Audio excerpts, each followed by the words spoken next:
మానవునికి దేవుని ఇచ్చిన కార్యం జరగకుండా ఉండటానికి, మానవుని యొక్క ఏకాగ్రతను పోగొట్టి కన్ఫ్యూజన్లో దించి మనిషికి ఇచ్చిన గమ్యాన్ని చేరుకోకుండా ఉండటానికి ఎన్ని విధాలుగా సాతాను మానవుని గమ్యం తప్పిపోయేలా చేస్తుందో సిస్టర్ జ్యోత్స్న రాజేష్ చెప్పే వాక్యం ద్వారా విందాము.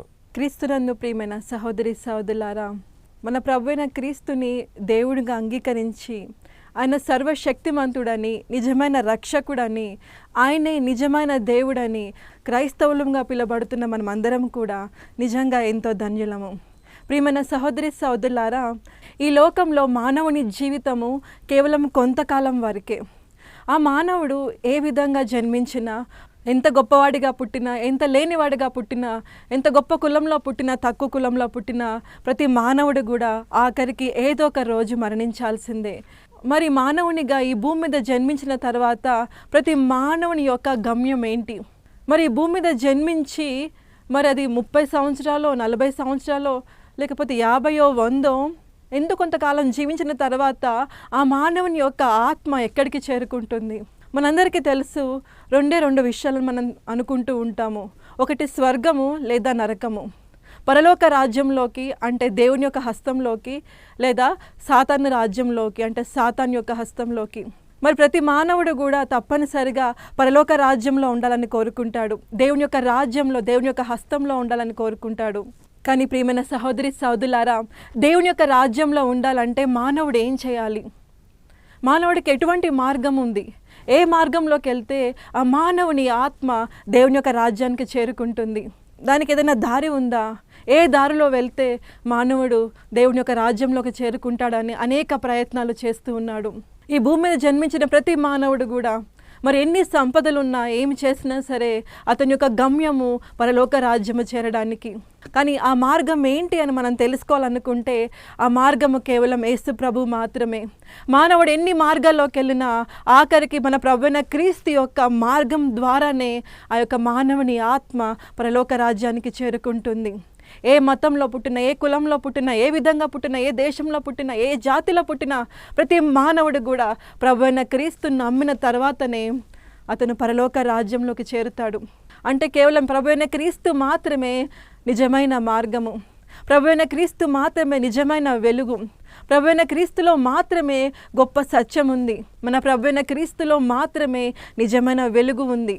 అందుకనే ప్రియమైన సహోదరి సహోదరులారా, ఎంత గొప్పగా జన్మించినా, ఎంత గొప్పగా జీవించినా సరే, 100 సంవత్సరాలు దీర్ఘాయుష్యతో జీవించినా సరే, మన ప్రభువైన క్రీస్తును అంగీకరించకుండా, ఆయన తెలుసుకోకుండా, ఆయన నామమున ప్రార్థన చేయకుండా ఉన్నవాడు, వారి యొక్క ఆత్మ దేవుని యొక్క రాజ్యానికి చేరదు. ఎంత పేదవాడిగా జన్మించినా సరే ఆఖరికి ప్రభువైన క్రీస్తును తెలుసుకున్న తర్వాత అది తక్కువ కాలమైన మనం జీవించేది యేసు ప్రభువుని నమ్మి మనం మరణిస్తే మన ఆత్మకు నిత్య జీవితం ఉంటుంది.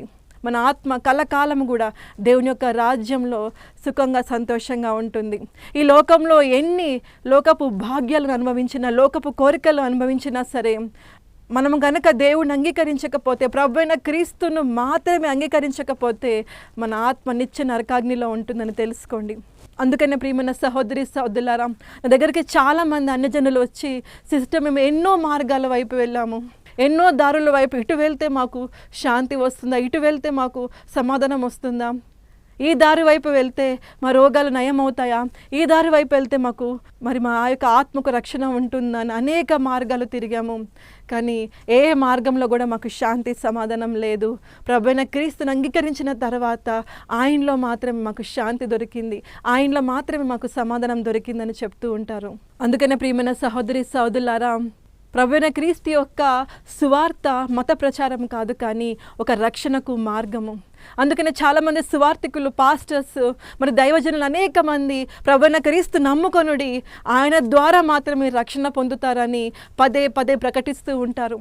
ఎన్ని శ్రమలకు లోనైనా, ఎన్ని కష్టాలు పడినా సరే, ఆఖరికి మరణం వారిపైన వచ్చినా సరే ఆ కష్టాలను భరించి, మరి ఎందుకంటే ఈ దైవజనులు ప్రతి ఒక్క ఆత్మ కూడా, ప్రతి ఒక్క మానవుడు కూడా మరి నశించిపోకుండా యేసు ప్రభు ద్వారా మాత్రమే మోక్షం ఉంటుందని తెలుసుకుని దేవుని యొక్క రాజ్యంలో చేర్చబడాలని, దేవుని యొక్క రాజ్యంలో ప్రతి ఆత్మను చేర్చాలని ప్రతి దైవజనుడు తాపత్రయపడుతూ ఉంటాడు.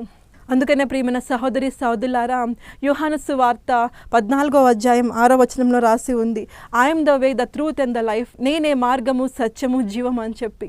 అంటే ఎటు కూడా వేరే మార్గము లేదు, వేరే సత్యము లేదు, వేరే జీవము లేదు. యేసు ప్రభు మాత్రమే మార్గము, ఆయన మాత్రమే సత్యమైన వాడు, ఆయనలోనే జీవం ఉంది. మరి దేనిలో కూడా జీవము లేదు. మీకు జీవం ఇచ్చేవారు ఎవరు కూడా లేరు, కేవలం ప్రభువైన క్రీస్తు మాత్రమే. తరతరాలుగా యుగాలుగా అనేక మంది ఎటువైపు వెళ్తే మరి మోక్షం ఉంటుంది, ఎటువైపు వెళ్తే సత్యం ఉంటుందని మరి ఆ యొక్క పరిశోధన చేసి చేసి చేసి ఆఖరికి ప్రభువైన క్రీస్తులో రక్షకుడైన గొప్ప దేవుడు, ఆయన మాత్రమే రక్షకుడని తెలుసుకుని ఆయనలో మాత్రమే మరి మోక్షం ఉంది, ఆయన ద్వారా మాత్రం మనకు మోక్షం దొరుకుతుంది, రక్షణ దొరుకుతుందని తెలుసుకున్నారు. మరియు రోమీయులకు రాసిన పత్రిక 10వ అధ్యాయం 13వ వచనంలో రాసి ఉంది, మన ప్రభువైన క్రీస్తును హృదయపూర్వకంగా అంగీకరించి ఆయన నామమున ప్రార్థన చేయువాడు రక్షణ పొందుతాడని. ఆయనలో మాత్రమే వెలుగు ఉంది, సత్యం ఉంది కనుక. అందుకనే ప్రియమైన సహోదరి సహోదరులారా, ఏ దారిలో వెళ్తే నాకు స్వర్గం ఉంటుంది, ఏ దారిలో వెళ్తే శాంతి సమాధానం ఉంటుందని ఆలోచించకుండా ప్రభువైన క్రీస్తులో మాత్రమే ఆ రక్షణ ఉంటుందని ఇతర మార్గాలను వదిలేసి కేవలం ప్రభువైన క్రీస్తులోకి రండి. ప్రియమైన సహోదరి సహోదరులారా, అసలు ప్రభువైన క్రీస్తులో మాత్రమే మనకు ఎందుకు మోక్షం ఉంటుంది? ఎందుకు ఇతర మార్గాల్లో, ప్రపంచంలో ఎన్నో మార్గాలు ఉన్నాయి కదా, అనేక మంది ఎన్నో థియరీస్ చెప్తూ ఉంటారు, ఎన్నో మార్గాలు చెప్తూ ఉంటారు. మరి ఏ మార్గంలో లేనిది యేసు ప్రభులో మాత్రమే ఎందుకు గొప్పతనం ఉందని ఆలోచిస్తున్నారా? దానికి 3 కారణాలు నేను మీకు చెప్తాను. అందులో మొదటి కారణము మనలో ఉన్న కర్మ పాపము. దేవుడు పరిశుద్ధమైన వాడు, దేవునిలో ఎటువంటి పాపం లేదు. ఆయన యొక్క మహిమను ఏ మానవ మాత్రుడు కూడా చూడలేడు.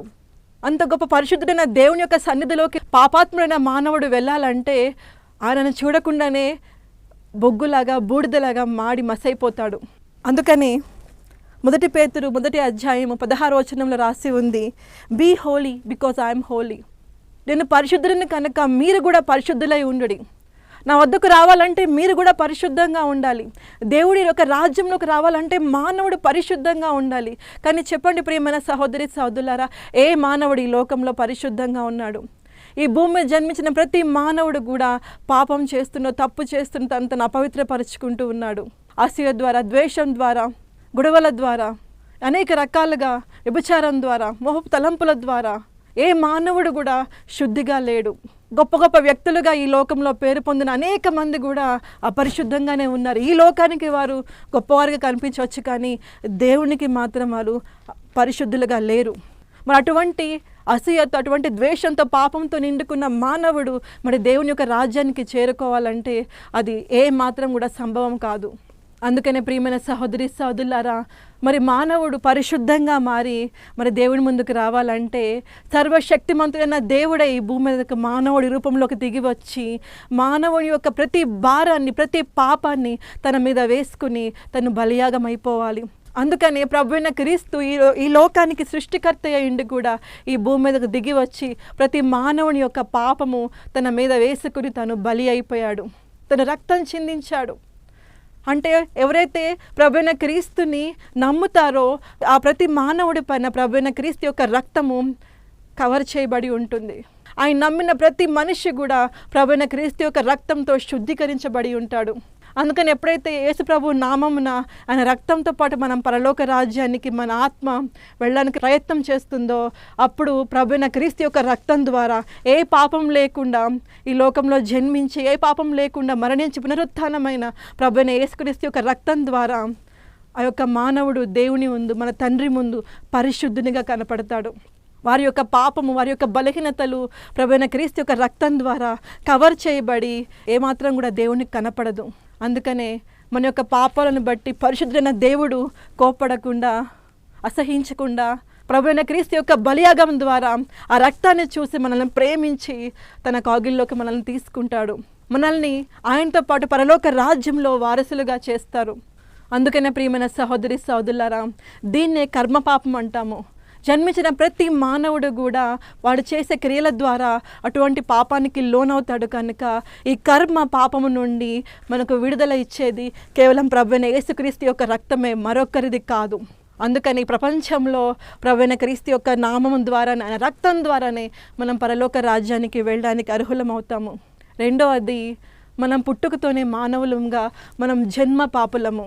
నేను ఎప్పుడూ చెప్తూ ఉంటాను ప్రియమైన సహోదరి సహోదరులారా, ఏనాడైతే మరి మన ప్రభువైన తండ్రి దేవుడు మరి అవ్వను ఆదామును మొదటి మానవులను సృష్టించి ఆ వనములో ఉంచాడో ఆ సమయంలో వాళ్ళకు కొన్ని ఆజ్ఞ ఇచ్చాడు, కొన్ని పనులు చేయొద్దని చెప్పాడు. అందులో ముఖ్యమైనది ఆ యొక్క వనంలో ఒక చెట్టును పెట్టి ఆ చెట్టు యొక్క పళ్ళను తినొద్దని చెప్పాడు. ఆ చెట్టులో ఏమీ లేదు ప్రియమైన సహోదరి సహోదరులారా. కానీ దేవుడు మరి మానవుని ఎంతగానో ప్రేమించి అన్ని రకాల సుఖాలు ఇచ్చాడు కనుక వారు తన మాట వింటారా లేదా అని టెస్ట్ చేస్తూ ఉంటాడు. కానీ ప్రియమైన సహోదరి సహోదరులారా, సాతాను యొక్క మాయలో పడిపోయి ఆది మానవులైన అవ్వ ఆదాము మరి దేవుడు చేయొద్దన్న పనిని చేశారు, తినొద్దన్న పండును తిన్నారు. వాక్యం పలుకుతుంది, ఏదైతే దేవుడు వద్దని చెప్తాడో ఆ పని చేయడమే పాపము, ఏ పని అయితే చేయమని చెప్తారో ఆ పని చేయకపోవడం పాపము. మరి అంతగా మానవులుగా చేసి ఈ లోకం పైన అధికారం ఇచ్చి మీరు ఈ పని చేయొద్దు అని దేవుడు చెప్పిన తర్వాత కూడా, అన్ని సుఖాలు ఇచ్చిన తర్వాత కూడా ఆ పని చేయొద్దని దేవుడు ఒక చిన్న కోరిక కోరితే ఆ కోరిక నెరవేర్చకుండా దేవునికి విరుద్ధమైన పాపం వారు చేశారు, ఆ పండు తిన్నారు. ఆ క్షణమే వారు శపించబడిన వారై దేవునికి విరుద్ధమైన పాపము చేసి జన్మతః వారి దగ్గర నుండి ప్రతి మానవుడు కూడా పాపాత్ముడుగానే పుడుతున్నాడు. ఆ పాపిగానే మానవ యొక్క జాతి ప్రతి క్షణం కొన్ని తరతరాలు జరిగిన తరతరాలు మారినా సరే, ఎన్ని తరాలు వచ్చినా సరే మానవుడు పుట్టుకతోనే పాపి కనుక ఆ పాపాన్ని తీసేవాడు ప్రభువైన క్రీస్తే. ఎందుకంటే వాక్యం పలుకుతుంది, ఎవరైతే మరి ఒక ఆజ్ఞ ఇస్తారో, ఒక రూల్ పాస్ చేస్తారో ఆ రూల్ మళ్ళీ తీసివేయబడాలంటే ఆ యొక్క ఆజ్ఞకు వారే లోనవ్వాలి. మన తండ్రి అయిన దేవుడే, మరి సృష్టికర్త అయిన దేవుడే ఒక రూల్ పాస్ చేశాడు, ఒక ఆజ్ఞ ఇచ్చాడు. ఏంటంటే ప్రతి మానవుడు కూడా మరణించాల్సిందే అంటే ఆత్మపరంగా వారు మరణించాల్సిందే. మరి ఆ రూల్ క్యాన్సిల్ అవ్వాలంటే, ఆజ్ఞ క్యాన్సిల్ అవ్వాలంటే ఎవరైతే అది పాస్ చేశారో వాళ్ళే దానికి లోనవ్వాలి. మరి అది ఇచ్చిన దేవుడే, సృష్టికర్త అయిన దేవుడే మరి శరీరధారిగా మారి ప్రభువైన క్రీస్తు రూపంలోకి వచ్చి ఈ భూమి మీద జన్మించి ఆ యొక్క మరణ శాసనానికి తానే లోనయ్యి తాను భూమి మీద ప్రతి మానవుని యొక్క పాపాన్ని, మరణాన్ని తన పైన వేసుకుని తను మరణించాడు. ఆయన ఈ శాసనాన్ని పాస్ చేశాడు కనుక ఆయన ఆ శాసనానికి లోనయ్యాడు. ప్రపంచంలో ప్రతి ఒక్క మానవుని యొక్క పాపాన్ని, భారాన్ని తన పైన తీసుకుని ఒకేసారి ఆయన బలి అయిపోయాడు. ఆ యొక్క శాసనానికి లోనైపోయాడు, బలి అయిపోయాడు కనుక అక్కడితో ఆ యొక్క మరణ శాసనం క్యాన్సిల్ అయిపోయింది. ఎప్పుడైతే మానవుని పైన ఉన్న ఆ మరణ శాసనం క్యాన్సిల్ అయ్యిందో ఆ క్షణమే మానవ జాతికి ఆ యొక్క మరణం నుండి విడుదల వచ్చింది. ఎప్పుడైతే ఆ మరణ శాసనం మానవుని పైన ఉన్నది క్యాన్సిల్ అయిందో ఆ క్షణమే మానవ జాతి మరణం నుండి విడుదల పొందింది. అంటే నిత్య మరణం నుండి, అంటే సాతాను యొక్క హస్తంలోకి వెళ్ళకుండా ఆ యొక్క ఆత్మ రెండవసారి మరణించకుండా, సాతాను యొక్క రాజ్యంలోకి వెళ్ళడం అంటే రెండోసారి మరణించడము. ఆ రెండోసారి మరణించకుండా మానవుని యొక్క ఆత్మ దేవుని యొక్క రాజ్యంలోకి వెళ్ళి నిత్యము జీవించేలా మన ప్రభువైన క్రీస్తు చేశారు. అంతేకాకుండా ఆయన సిలువ పైన మనకున్న ప్రతి వ్యాధిని, బాధను కొట్టివేశారు. ఆయన తన రక్తం ద్వారా, ఆయన తన యొక్క దెబ్బల ద్వారా మనకున్న ప్రతి ఒక్క దెబ్బను, వ్యాధిని, బాధను తీసివేశాడు. ఆయన తనే శ్రమను భరించి మానవ జాతికి ఉన్న ప్రతి శ్రమను ఆయన తొలగించి వేశాడు. ఆయన పొందిన గాయముల చేత మన పైన ఉన్న ప్రతి గాయాన్ని కూడా కడిగి వేశాడు. అంటే మనకున్న ప్రతి శ్రమ, ఈ లోకంలో ఉన్న శ్రమ కానీ, తర్వాత మన ఆత్మపరంగా మనం మరణించిన తర్వాత నరకానికి వెళ్ళబోయేటువంటి శ్రమ కానీ అన్నీ ఆయన ముందే అనుభవించాడు కనుక యేసు ప్రభు ద్వారా మాత్రమే, ఆయన అంగీకరించడం ద్వారా మాత్రమే మానవ జాతికి విడుదల ఉంటుంది. అందుకనే మన ప్రభువైన క్రీస్తే మార్గము, మరొక మార్గము లేదు. జన్మ పాపము నుండి, కర్మ పాపం నుండి మనకు విడుదల ఇచ్చేవాడు మన ప్రభువైన క్రీస్తు మాత్రమే. మరొక వ్యక్తి అంటూ లేరు. మోక్షానికి మార్గం ప్రభువైన క్రీస్తు ద్వారా మాత్రమే, మరొక మార్గం అంటూ లేదు ప్రియమైన సహోదరి సహోదరులారా. అంతేకాకుండా ఇక మూడవదిగా చాలామంది అనుకుంటూ ఉంటారు, ఆయన మరణించాల్సి వస్తే ఏదో చిన్నగా గాయపరచబడి మరణిస్తే అయిపోయేది కదా, ఈ పాపం అంతా కడిగివేయబడేది కదా అనుకుంటారు. కానీ ప్రియమైన సహోదరి సహోదరులారా, ఉదాహరణకు మీరు ఏదైనా పాపం చేశారనుకోండి, ఆ పాపం వల్ల మరొకరికి శిక్ష పడింది అనుకోండి, ఆ శిక్ష ఎవరికైతే పడుతుందో, అంటే మీరు చేసిన పాపం వల్ల ఆ శిక్ష మరొకరికి పడితే ఆ శిక్ష పడిన వాడు ఎంతో అమాయకుడు, ఏ పాపం లేని వాడైతే మీరు బాధపడతారా లేదా? ఉదాహరణకి మీరు చేసిన పాపానికి పాత నిబంధనలో దేవుడు చెప్తాడు, మన తండ్రి అయిన దేవుడు చెప్తాడు, వారి యొక్క పాపాలను ఒక ఏ మచ్చలేని అమాయకమైన ఒక గొర్రెపిల్ల పైన 2 చేతులు వేసి వారి యొక్క పాపాలను ఆ గొర్రె పైన వేసి ఆ గొర్రెను బలి ఇయ్యమని చెప్పి, ఏ పాపం లేని ఒక అమాయకమైన గొర్రెపిల్ల, చిన్న గొర్రెపిల్ల తన తల్లి వద్ద పాలు తాగుతుండగా కసాయి వాడు క్రూరంగా దాన్ని లాక్కు వచ్చి మీరు చేసిన పాపం కొరకు దాన్ని బలి చేస్తే, దాన్ని మెడ తెగనరికితే అది రక్తంతో కొట్టుకులాడుతుంటే, అయ్యో నా పాపాన్ని బట్టి అటువంటి ఏం పాపం లేని ఆ మూగజీవి బలి అయిందా అని అది చూసిన ఏ మానవుడు కూడా మరొకసారి పాపం చేయడు. అలాగే ప్రియమైన సహోదరి సహోదరులారా, ఈ లోకాన్ని సృష్టించిన సృష్టికర్త అత్యంత పరిశుద్ధుడు, ఏ పాపం లేనివాడు, గొప్ప దేవుడు, మహోన్నతుడు. అటువంటి గొప్ప దేవుడు ఆయన సృష్టించిన సృష్టి రూపంలోకి మారి మానవుడు చేసిన పాపాల కొరకు ఏ పాపం లేని మన ప్రభువైన దేవుడు, ప్రభువైన క్రీస్తు బలి అయి ఘోరమైన మరణ వేదన అనుభవించినప్పుడు ఏ మానవుడైనా అటువంటి బలిని చూసి, రక్తాన్ని చూసి మరొకసారి పాపం చేస్తాడా? ప్రియమైన సహోదరి సహోదరులారా, ప్రభువైన క్రీస్తుని అంగీకరించిన ప్రతి మనిషి కూడా ఆయన శ్రమల గురించి తెలుసు కనుక మరొకసారి పాపం చేయడానికి వాళ్ళు జంకుతారు. ఒకవేళ పొరపాటున పాపం చేసిన వెంటనే, అయ్యో ప్రభువా నా పాపాల కొరకు నువ్వు బలి అయ్యావు కదా, ఇంత ఘోరమైన మరణ వేదన నా కొరకు అనుభవించావు కదా అని వెంటనే పశ్చాత్తాపడతారు. పాపానికి ముఖ్యంగా కావాల్సింది పశ్చాత్తాపము. పశ్చాత్తాపం లేకుండా పాపానికి విడుదల ఉండదు.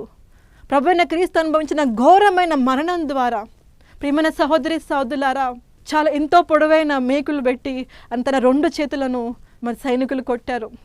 ఆయన ముళ్ళ కిరీటం ధరించినప్పుడు ఆ భయంకరమైన ముళ్ళు ఆ నరాలకు దిగిపోయి భయంకరమైన బాధ అనుభవించాడు, అల్లాడిపోయాడు. ఆయన 2 కాళ్ళు పట్టి ఒక మేకులతో కొట్టినప్పుడు నరాల్లోకి దిగిపోయి ఆయన మరణ వేదన అనుభవించాడు. ఎర్రటి ఎండలో అంత బరువైన సిలువ మోసుకుని సకల లోక పాపాన్ని తన పైన వేసుకుని భయంకరమైన బ్లీడింగ్, రక్తస్రావంతో ఆ శరీరంలో ఉన్న ప్రతి ఒక్క రక్తపు బొట్టు కూడా ఆయన నుండి కారిపోయింది.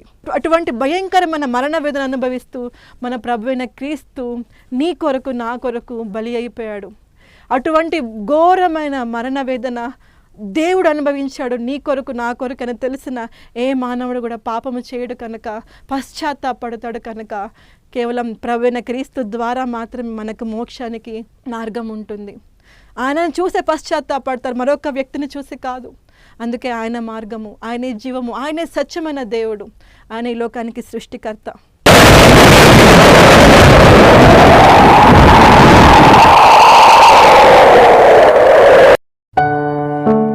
తండ్రి, కుమార, పరిశుద్ధ ఆత్మదేవ, మీకు స్తోత్రములు ప్రభా.